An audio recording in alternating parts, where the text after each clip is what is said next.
नमस्कार, एक बार आपका फिर से स्वागत है मैथमेटिक्स क्लासेस में। और आज की क्लास है कक्षा 12 विषय गणित के अंतर्गत अध्याय 3 आव्यूह। आज देखेंगे आव्यूह के बारे में, जो कि बोर्ड के लिए बहुत ही ज़्यादा महत्वपूर्ण है। तो आव्यूह कहते किसे हैं, पहले वो देखते हैं। तो आव्यूह एक आयताकार निकाय, एक ऐसा आयताकार निकाय जिसमें संख्याएं पंक्ति और स्तंभ के रूप में व्यवस्थित होती हैं, उसे आव्यूह कहते हैं। जैसे कोई एक आयताकार निकाय है इस तरह से, जिसमें कि पंक्ति और स्तंभ, जो पंक्ति होंगी वो क्षैतिज अवस्था में और जो स्तंभ होंगे वो ऊर्ध्वाधर अवस्था में लिखे जाएंगे। जैसे कि हमने यहाँ पर लिखा, कोई आव्यूह मान ले रहे हम ए बराबर, तो यहाँ पर ए बन बन, ए बन 2, ए बन 3, और इसी तरह से और आगे बढ़ते जाएंगे और ये हो जाएगा ए बन और एन। यहाँ बन जो पहला आया है वो पंक्ति के लिए आया है, और दूसरा जो बन आया है वो स्तंभ के लिए आया है। तो इस बन का मतलब है पहली पंक्ति। तो जो पंक्ति होगी वो इस तरह से क्षैतिज अवस्था में लिखी जाएगी, और इसको हम आर बन कह देंगे। इसी प्रकार से ए, अब दूसरी पंक्ति की बात करेंगे तो ए 2 1, ए 2 2, ए 2 3, और डॉट डॉट इसी तरह से, और ए 2 और एन, इस तरह से। तो यहाँ पहला जो अक्षर लिखा है 2, तो दूसरे में सब में 2 2 2 है। इस तरह पहले में 1 1 1 है, और इसी तरह से ये चलता जाएगा। देख रहे हैं यहाँ पर पहले जो अंक लिखा है 1 2 3, इस तरह से नीचे की ओर बढ़ेगा, और यहाँ पर बढ़ते बढ़ते ये हो जाएगा m मान ले रहे हैं कोई, और यहाँ 1 1 1 है तो यहाँ 1 ही रहेगा। दूसरा जब करेंगे तो a m, तो यहाँ 2 2 2 इस तरह से आया, यहाँ 1 1 1 आया है, तो इसी प्रकार से यहाँ पर m m इसी तरह से m आता रहेगा। यहाँ a m 3 और डॉट डॉट करके कहाँ तक a m, और यहाँ n चल रहा है तो यहाँ पर n। तो यहाँ से देखेंगे ये r1 हो गई, ये पंक्ति है, इसको हम रो r1 बोलेंगे, पहली पंक्ति है। इसको R2 बोलेंगे, ये दूसरी पंक्ति है, और इसी तरह से तीसरी चौथी, और इसी तरह से आगे बढ़ते जाएंगे। और यहाँ आकर के ये हो गई RM। ठीक उसी प्रकार से जो क्षैतिज होती हैं वो पंक्तियाँ होती हैं, और जो ऊर्ध्वाधर होती हैं वो स्तंभ कहलाते हैं। तो यहाँ ये बन जाएगा C कॉलम, C1 हो गया, ये C2 हो जाएगा, इसी प्रकार से ये C3 हो जाएगा, और इसी तरह से ये CN हो जाएगा। तो इनका लिखने का जो क्रम अगर पूछा जाए तो आव्यूह का जो क्रम है, तो पहले पंक्तियों को लिखा जाता है। तो पंक्तियाँ इसमें कितनी हैं 1 2 3, इस तरह से बढ़ते बढ़ते कहाँ तक M तक, तो पंक्तियाँ हुई M, और इस तरह से क्रॉस लगाएंगे। और फिर लिखेंगे स्तंभ, तो स्तंभ है 1 2 3 और डॉट करके कहाँ तक N तक, तो स्तंभ हुए N, पंक्तियाँ M स्तंभ N। तो यहाँ पर इसका क्रम हुआ आव्यूह का वो M/N, इसका आव्यूह का क्रम हो गया M/N। अगर पूछा जाए इसमें कि इसमें अवयव कितने आव्यूह में, तो हम इन दोनों का गुणा कर लेंगे, क्योंकि यहाँ पर ये दोनों का गुणा एक संख्या नहीं आएगा, एक चर राशि आएगा, तो इस तरह से इसी तरह से इसको लिखा जाएगा। लेकिन अगर कोई संख्या होती 4 या 3 या कुछ और होता तो उनका गुणा करके यहाँ लिख देते। जैसे एक आव्यूह ले रहे हम, जैसे इस तरह से एक आव्यूह ले लिया हमने, 1 2 3 2 5 7। तो यहाँ देखेंगे पंक्ति कितनी हुई, पहले एक पंक्ति और ये दूसरी पंक्ति, तो पंक्ति हो गई 2, फिर क्रॉस। स्तंभ कितने 1 2 3, तो 3 स्तंभ हो गए। अगर अवयवों की संख्या पूछा जाए तो इन दोनों का गुणा 2 3 6, तो इसमें अवयव कितने हैं 6, तो 1 2 3 4 5 6, तो 6 अवयव हो गए इस तरह से। तो इस तरह से इसका क्रम या कोट है, कुछ भी कह सकते हैं इसको, आव्यूह का क्रम या कोट। तो पहले पंक्ति फिर स्तंभ, तो पंक्ति M स्तंभ n, तो इसका क्रम हो गया m/n। अगर अवयवों की संख्या देखेंगे इस आव्यूह में कितने अवयव हैं, तो पंक्तियों की संख्या का स्तंभों की संख्या से कर देंगे गुणा, तो जो संख्या आएगी वो उस आव्यूह में अवयवों की संख्या हो जाएगी। आइए अब देखते हैं आव्यूहों के प्रकार। आव्यूह कितने प्रकार के होते हैं, तो कुछ प्रकार हम इसमें देखेंगे। जैसे कि पहला है पंक्ति आव्यूह। पंक्ति जो भी अब आप पढ़ के आए ऊपर, पंक्ति, तो पंक्ति का मतलब क्षैतिज अवस्था में, तो पंक्ति आव्यूह तब एक आव्यूह बनेगा यदि उस आव्यूह में केवल और केवल एक पंक्ति हो, केवल एक पंक्ति। तो ऐसा आव्यूह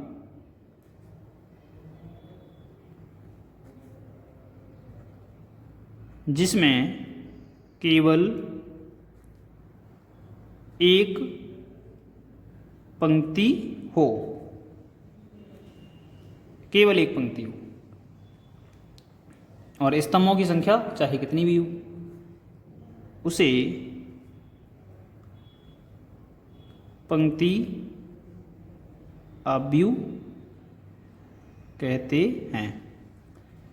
तो जैसे हमने लिख दिया यहाँ पर 1 3 4 5, यहाँ पंक्ति देख रहे हैं एक है और स्तंभ है 1 2 3 4, तो इसका क्रम हो गया 1/4। तो यहाँ पंक्ति देख रहे हैं एक है और स्तंभों की संख्या एक से अधिक होनी चाहिए। ऐसा आव्यूह जिसमें केवल एक पंक्ति हो और स्तंभों की संख्या एक से अधिक हो, तो उसे हम पंक्ति आव्यूह कहते हैं। ठीक इसी प्रकार से अगला है स्तंभ आव्यूह। तो स्तंभ आव्यूह में केवल एक स्तंभ होगा, जैसा कि यहाँ पंक्ति आव्यूह में केवल एक पंक्ति थी। तो स्तंभ आव्यूह में ऐसा आव्यूह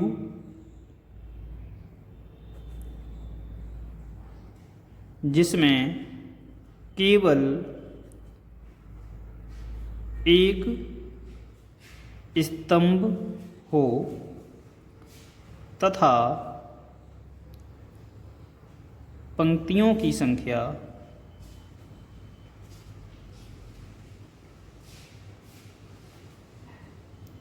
एक से अधिक हो, पंक्तियों की संख्या एक से अधिक हो, स्तंभ आव्यूह कहते हैं या कहलाता है। स्तंभ आव्यूह कहलाता है। जैसे उदाहरण देखते हैं एक, तो इसमें केवल एक स्तंभ होगा, तो यहाँ वो 5 2 -3 इस तरह से ले लिया। तो इसमें देख रहे हैं आप एक स्तंभ है और पंक्तियों की संख्या एक से अधिक है, अर्थात 3 है। तो इसका क्रम हो गया, तो पहली पंक्ति कितनी है 1 2 3, फिर स्तंभ कितने हैं 1, तो इसका क्रम हो गया 3/1।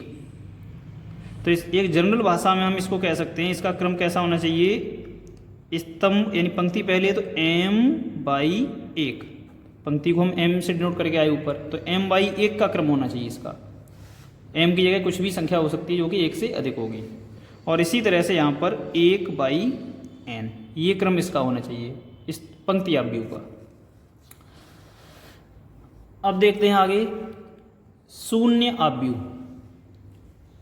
शून्य आव्यूह ऐसा आव्यूह जिसका प्रत्येक अवयव शून्य हो, ऐसा आव्यूह जिसमें प्रत्येक अवयव कैसा हो, शून्य हो, शून्य आव्यूह कहते हैं। शून्य आव्यूह कहलाता है। कैसे, जैसे हमने एक आव्यूह ले लिया, जैसे हमने मान लो इसको a बराबर मान रहे हो, यहाँ पर 0 0 0 0 0 0, तो ये कैसा आव्यूह है, एक शून्य आव्यूह है। क्यों, क्योंकि इसके प्रत्येक अवयव शून्य हैं। ऐसे कोई एक नया और आव्यूह ले रहे हैं, जैसे 0 0 0 0 0 0, और इस तरह से ये भी एक शून्य आव्यूह है। और इसी तरह से आप और भी लिख सकते हैं जिसका प्रत्येक अवयव शून्य होगा। अब देखते हैं आगे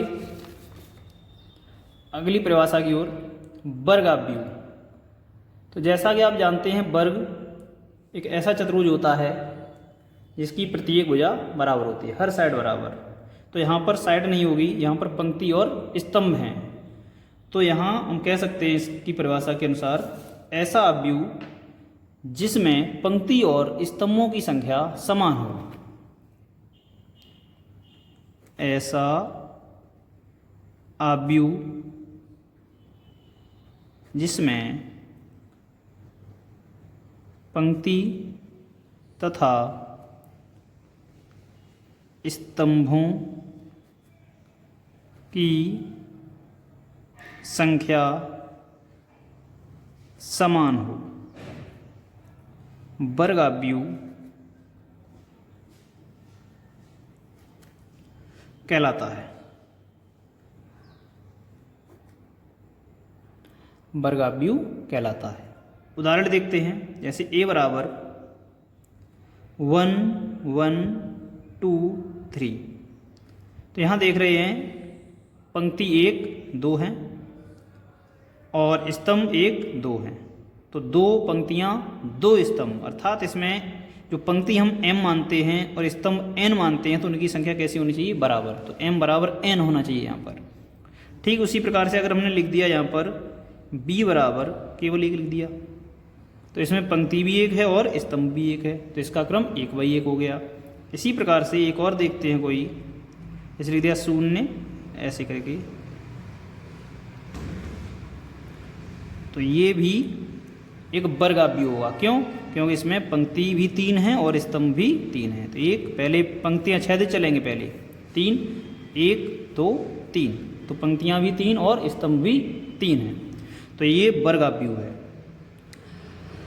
अब देखते हैं आगे विकर्ण अव्यू। तो विकर्ण अव्यू के लिए पहले जानते हैं विकर्ण।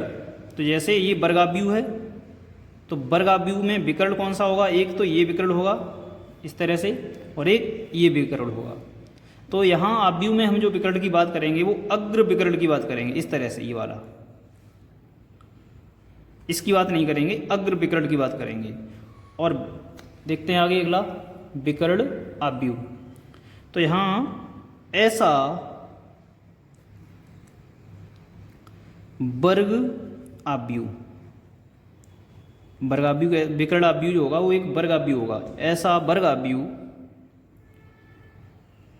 जिसमें केवल अग्र विकर्ण में अवयव हों तथा शेष सभी अवयव शून्य हों।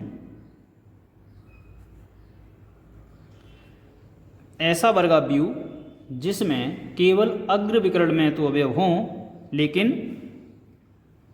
शेष अवयव सभी कैसे हों? शून्य हों। अर्थात इनमें कोई संख्या होनी चाहिए अग्र विकर्ण में और अन्य सभी अवयव शून्य होने चाहिए। जैसे a बराबर एक कोई वर्गाव्यू ले रहे हम, जैसे यहाँ पर तो 1 2, तो अग्र विकर्ण में कोई अवयव मिल गया, लेकिन अन्य सभी जो अवयव होंगे वो सब शून्य होंगे, तो ये एक विकर्ण अव्यू है। इसी प्रकार से एक और ले रहे हैं कोई 3 0 0 4 0 होगा यहाँ पर 4 0 0 0 5।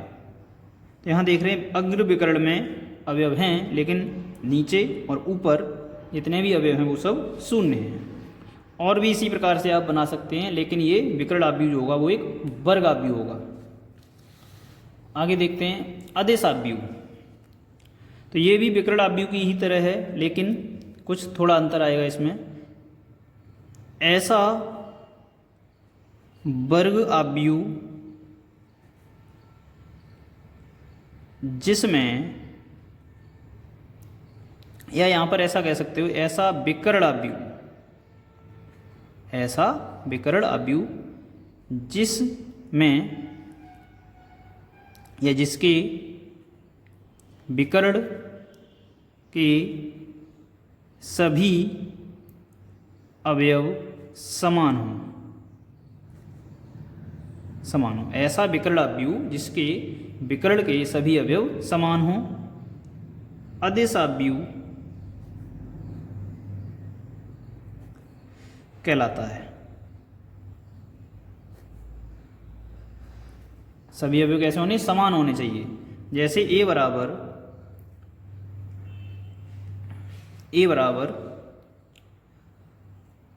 3 0 0 0 3 0 0 0 3।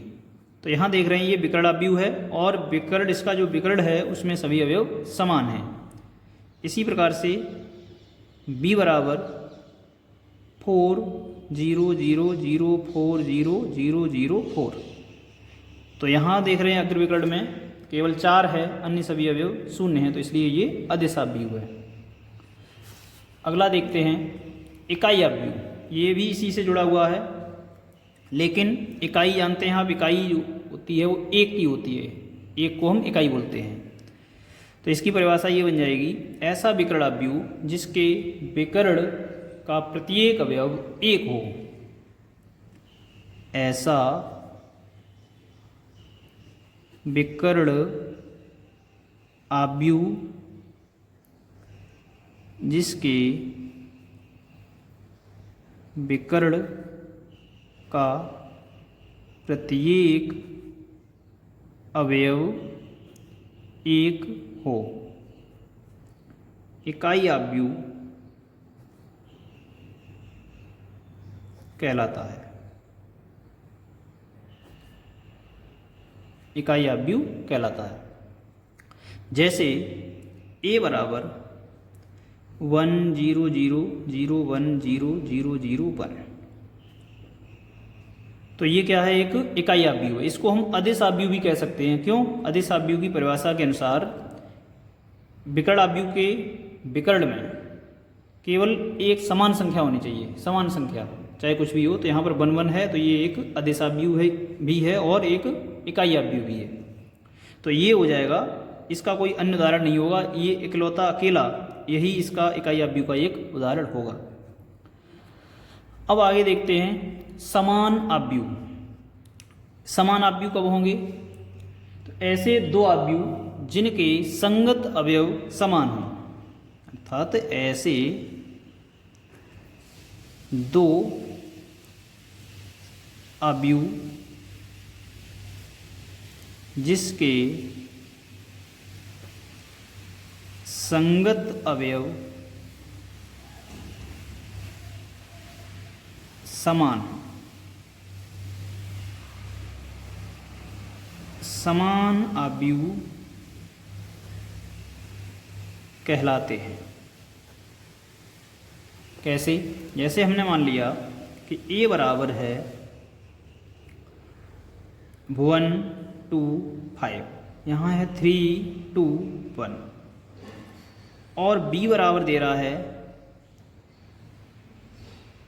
2 नहीं, कुछ और मानते हैं यहाँ पर, a मान ले रहे हैं हम, a b 5 3 c 1।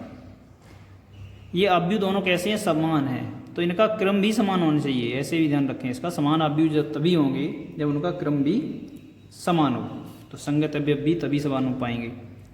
तो यहाँ से अगर ये दोनों अवयव समान हैं, समान आव्यूह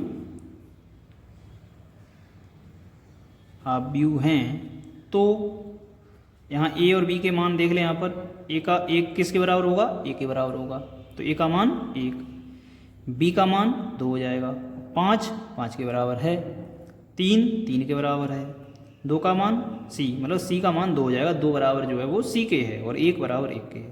तो यहाँ से a बराबर 1, b बराबर 2 और c बराबर हो जाएगा 2। तो इस तरह से समान अवयवों की तुलना करके a b c के मान भी निकाल सकते हैं, यदि वो कह रहा है तो। अब आगे देखते हैं और परिवर्ताव्यूह। परिवर्ताव्यूह किसे कहते हैं? परिवर्ताव्यूह का मतलब होता है परिवर्तन, आव्यूह का परिवर्तन। कैसे? यदि हम आव्यूह के पंक्तियों को स्तंभों में और स्तंभों को पंक्तियों में परिवर्तित कर दें तो इसे परिवर्ताव्यूह कहेंगे, एक का दूसरे से। यदि अवयव ए के ए की पंक्तियों को स्तंभों में तथा स्तंभों को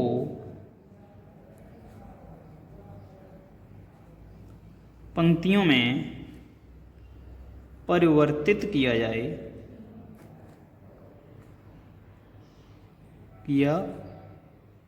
जाए तो प्राप्त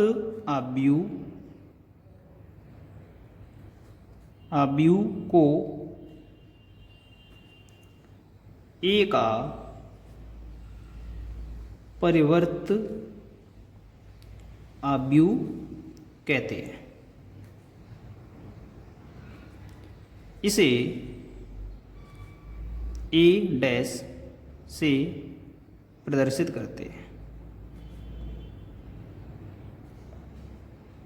ए डैश से प्रदर्शित करते हैं। अब देखते हैं यहाँ पर, जैसे कोई एक अवयव है ए बराबर 1 5 4 -3 2 7, ये एक अवयव है। तो ए का परिवर्त अवयव,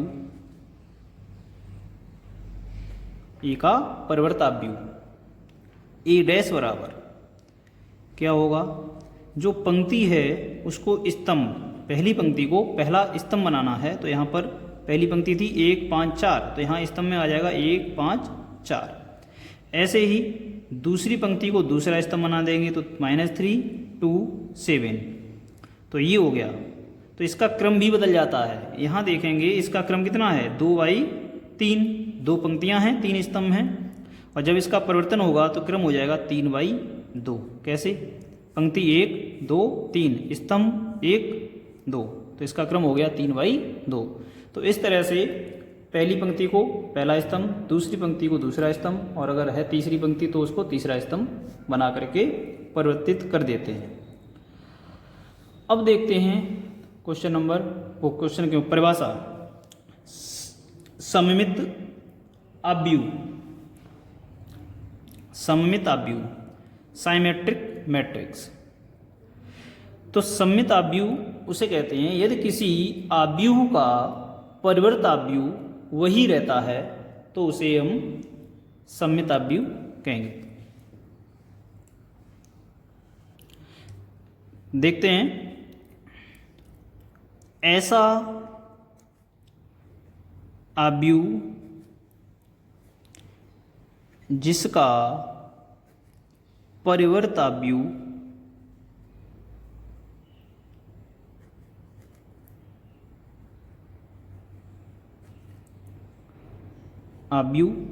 जैसे हमने मान लिया ऐसा अवयव ए, कोई एक अवयव ए है जिसका परिवर्त अवयव ए ही प्राप्त होता है